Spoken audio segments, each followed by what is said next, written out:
Kolkata high court প্রাথমিকে ৩২,০০০ শিক্ষকের চাকরি বহাল রাখার নির্দেশ দিতে খুশি মুখ্যমন্ত্রী মমতা বন্দ্যোপাধ্যায়। বুধবার মালদা থেকে বহরমপুরে পৌঁছে সাংবাদিকদের মুখোমুখি হয়ে মমতা বন্দ্যোপাধ্যায় বলেন, আমি খুব খুশি, শিক্ষকরা জাস্টিস পেয়েছে, মানবিক দিক থেকে ব্যাপারটা দেখা হয়েছে।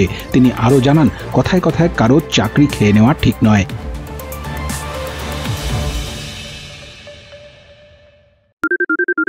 সোনাক্ষী, মশলা কোথায়?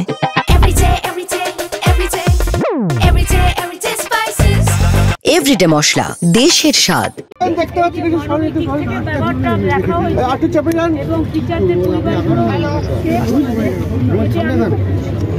অভিজিৎ গাঙ্গুলি সেই সময় এই রায়টি দিয়েছে।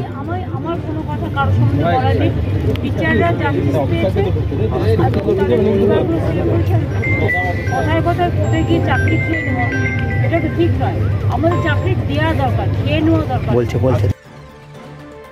প্রাথমিক মামলায় বুধবার সিঙ্গেল বেঞ্চের চাকরি বাতিলের নির্দেশ খারিজ করে দিয়েছে বিচারপতি তপব্রত চক্রবর্তী এবং বিচারপতি ঋতব্রত কুমার মিত্রের ডিভিশন বেঞ্চ। প্রাথমিকে ৩২,০০০ শিক্ষকের চাকরি বহাল রাখার নির্দেশই দিয়েছে কলকাতা হাইকোর্ট। আদালত স্পষ্ট জানিয়েছে, দুর্নীতির তদন্ত অব্যাহত থাকবে, তবে দুর্নীতি হয়েছে বলে সবার চাকরি বাতিল করা যায় না। দীর্ঘ ৯ বছর পর চাকরি বাতিল হলে বিরূপ প্রভাব পড়বে, সমস্যায় পড়বেন শিক্ষক ও তাদের পরিবারের লোকেরা। উল্লেখ্য, ২০২৩ সালের ১২ই মে তৎকালীন বিচারপতি অভিজিৎ গঙ্গোপাধ্যায় বেনিয়ম ও দুর্নীতি অভিযোগে একসঙ্গে ৩২,০০০ প্রাথমিক শিক্ষকের চাকরি বাতিল করে দেন। এতদিন সেই রায়ে স্থগিতাদেশ ছিল, এদিন তা পুরো খারিজ করে দেয় হাইকোর্টের ডিভিশন বেঞ্চ।